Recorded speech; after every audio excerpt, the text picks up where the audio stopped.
want to open it up. Just first and foremost, a little shout out to Sal. Congratulations, 30 years covering this organization, and really to everyone, really appreciate the messages, the positive messages that get out throughout the season about our organization, about our players, and about what we're doing in the community. So with that, we'll open it up to your questions.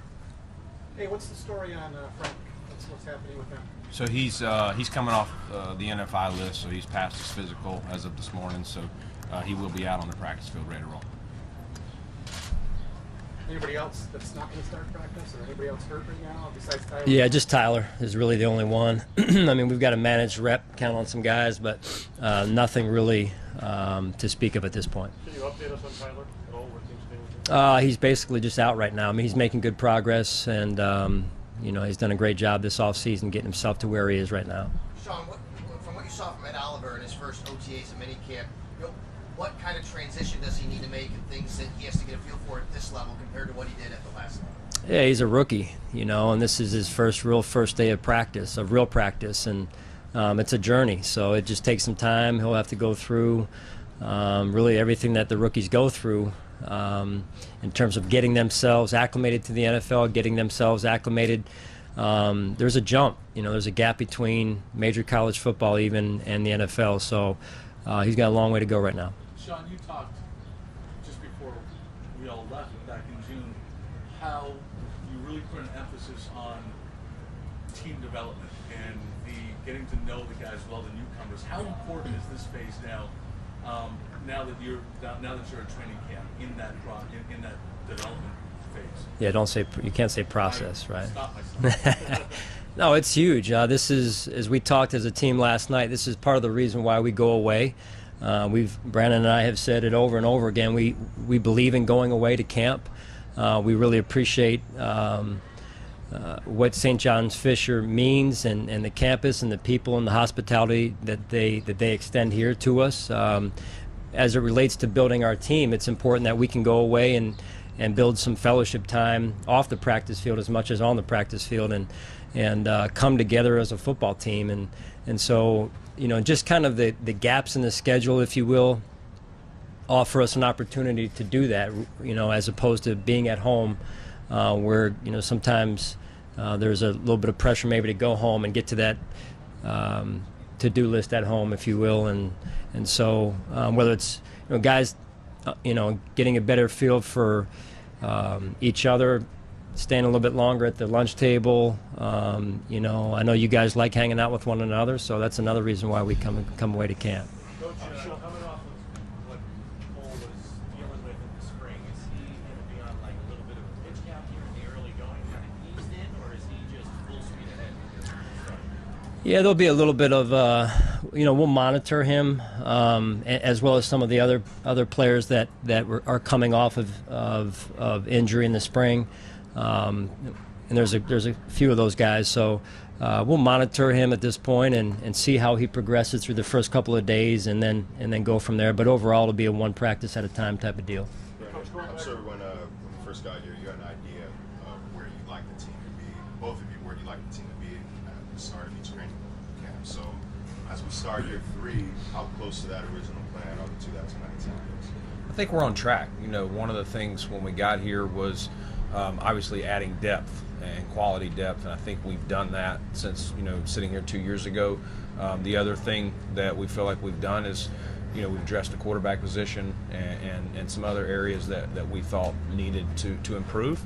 And you know, the salary cap, we're in a much stronger position as we go into 2019 and beyond. So that's all been part of the plan Sean and I had when we got here, and we're on track. We're still trending, but we got a lot of work to do. Brandon, along those lines, the last 10 years in the NFL, on average, 5 to 6 teams a year improved by 4 more games. Why shouldn't you be expected to be one of those teams this year? Well, you know, we just expect to go out and, you know, and improve, and, you know, a lot of it can be the eyeball test. It's not always going to be wins and losses. So to sit here and say we're going to have 2 more wins or 3 more wins or 4, you know, there's so many unknowns into a season. I was just talking on the radio. There's so many things that happen between now and our first game that are unknowns, and you know, we could have, injuries happen and have to find players at another position from another team. There's so many things. We sat here 2 years ago. I couldn't have told you then we were trading Sammy Watkins or Ronald Darby. There's just so many unknowns. We'll deal with each day. Sean and his staff will go out there and try and win the day, so to speak, and we'll deal with what happens. But I can't sit here and tell you we're going to have X number of wins this year. Hey, Brandon, Sean, there seems to be a lot of the offseason discussion, speculation sits on LaShawn McCoy, and everybody looks at what you've added and what his salary cap status is, and what you said back in the draft, saying when we roll the ball out, he's going to be the starter. What is his status? Just to repeat it, or just to clarify it, because there's a lot of outside noise questioning LaShawn's status in this team. Yeah, I mean, there's not any inside noise, so outside it is what it is. I think a lot of that comes from nobody playing football. So there's got to be people got jobs to do. A lot of you guys. So that's one of the topics. It's exactly what you said. When Sean and Brian Daboll roll the ball out, LaShawn's going to be the first running back to touch the ball, and that's the way we see it. We have added, as I talked, we've added depth, we've added competition at running back and a lot of other spots, but we anticipate that he's handled the challenge all through the spring. I think he sees the competition, and he hasn't shown that he's afraid of it or he's got a problem with it. So that's where it sits. Sean, is it a concern that last year, he's 31 years old now, Sean, and he was 3.2 per carry.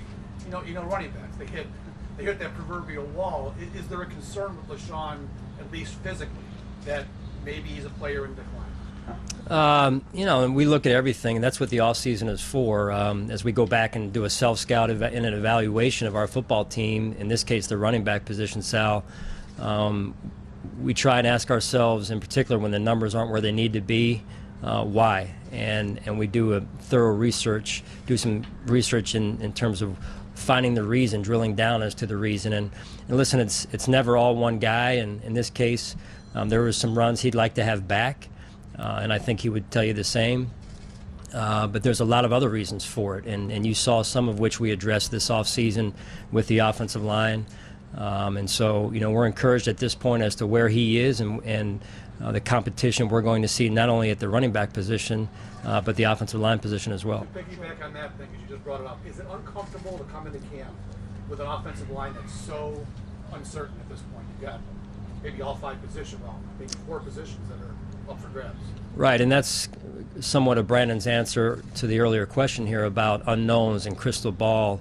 Would we like to have more continuity? Yes. That's the part of building it up the right way, where you have to add players and you look at teams who have won, in particular in our division, and there's been a ton of continuity, and so there's strength in that, where in that staying power, where guys know where you start in the first day in the install is not, hey, this is how you get in your stance, and I'm being extreme with that example, but that is one of our challenges right now, is the lack of continuity on the offensive side, and we understand that.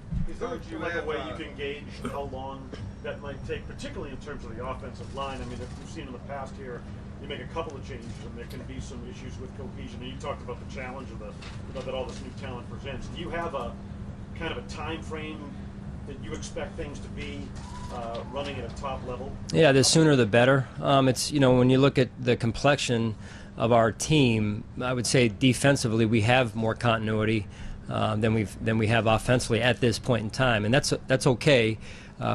So we have to handle it a little bit different, and so offensively we're going to try and find it as soon as we can, but also be respectful of the position battles that are going on, and giving everyone ample opportunity to show us what they've got, and so we'll handle it accordingly. But to your point, we'd like to find it as quickly as possible. Sean, a year ago you watched Josh Allen in a different light, I would assume, because of his status coming in where he was in the depth chart. The quarterback plan as it was unfolding. Now it's entirely different. How does that change the way you either watch him and what you're kind of looking for in terms of your thought process a year later? Like what will it feel like down there? Yeah, we feel what it'll feel like, complexion-wise, again, is different than last year. With respect to the quarterback position, more clarity around who our quarterback is, obviously, and feeling good about also where Matt is at this point. Interested to see how Tyree progresses through this camp and preseason. So really, it's nice to have a player in his second year that you feel good about, that now we can talk more about educating Josh on the game, on the NFL game and situational football, and so it's not as much about answering some of the unknowns as much as it is developing him as an overall and complete football player at this point. Both of you, fair to say, higher expectations. For Josh? Yeah, I mean, I think you would like to see him trending, and I think we saw that in the spring. Now, that has to obviously translate when we're playing against other teams, but I think you saw him, distribute the ball, not try and take as many, downfield shots. We want him to be aggressive, but we also want him, when the defense tells you to chuck it down and get it to 2nd and 4, 2nd and 3, or whatever, we want him to take those opportunities too. And I think you guys were at practice, you saw the command, the leadership. This is his team. That's the biggest thing that I see from a year ago, Vic, is it wasn't his team at that point. He was fighting for a spot. Now everyone in this, we got 91, all the other 90 guys know that this is Josh Allen's team, as a quarterback. Were you surprised by the Bush retirement, and what does Coleman bring to the table that made you resign? Raphael let us know in the middle of the summer that he was considering it, and so Sean and I had several conversations with him through the process. It's, you don't really want to get into talking people out of, retiring in football. It's so we worked through it, gave him time for he and his family to make a solid decision. At that time, we were also, talking, to Kurt if this happened that, we would make that move. So we were ready, and we kind of gave Raphael hey, we need to know by this date, and, we wish him the best. Not everybody knows when their time is, but I think he knew that he was done with football. And Kurt, I'll let Sean talk about him in a minute, but Kurt's a guy that obviously he's very familiar with. I'm familiar with. We brought him in 2015, and he had a career year and was a big part of the defense and the full success that we had in Carolina. He had 7 picks and 2 more in the playoffs. He started 80-some games, so he'll bring a lot of veteran savvy. You guys will get to know him. He's a hard-nosed player, but he's very smart, and he's a great fit for our team and for this defense. And Sean, you can talk a little more. We did a really good job right there. Thank you, buddy. Appreciate that. Yeah, I mean, I've been around Kurt just a few more years maybe than Brandon, and what I saw on tape years ago when I was out at Ohio State on a scouting trip is what we still see to this day, or we've seen to this point. I was out years ago, I think it was Malcolm Jenkins who was coming out at the time, and Kurt kept jumping off the tape, and it caused me to ask one of their staffers who this player was. He was I think a junior at the time. So fast forward a year later, and we're in Philadelphia. I'm in Philadelphia with Andy Reid, and we get to the 6th or 7th round there, and Andy said, "Who do you like?" And so, that was one of the better decisions I've ever made, I think. Just with respect to who he is as a person, who he is as a player, and that's one of the joys of coaching, is to have at least a small hand in a player's development, both on and off the field. And I remember sitting in a restaurant in Carolina when we brought him down on a free agent visit, and we're sitting there having bagel sandwiches. It wasn't exactly a fancy free agent courting, really, but it turned into, again, one of I thought our best signings of that off season, as Brandon mentioned. Sean, the defense last year finished number 2 overall. What is the challenge in maintaining such a high level of consistency going into this year? And also, now that these guys are with you and Leslie really for 3 straight years, how much more can you really do and open it up even more so? Yeah, each year is different, Sal, as you know. That said, we've got to continue to build the foundation, but also take steps to improve what we do and how we do it. And a lot of that I'm looking for is a little bit more of an edge to our defense. And there's obviously some areas we need to improve on from last year, but this is a different team. This is a different defense. And that continuity, to your point, should work to our advantage in terms of cohesion, as was mentioned earlier, and communication. So, you got a few guys. Brandon,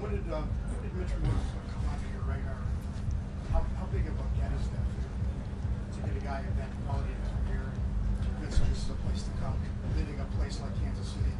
And then Sean, if you can follow up, talk about the importance of center in your football. So, this time of year, we actually do what we call, a top 5, projection at each position. If right now, if free agency had started going into the season, so a year ago, our scouts put together in their mind, and he was in that top 5, of center position. So that lets us know, and lets my staff, Joe Shane, Dan Morgan, and that crew start keeping an eye on these guys. We're watching a lot of college, but we're still keeping an eye. So we tracked him through the year, and obviously that picks up, after the season.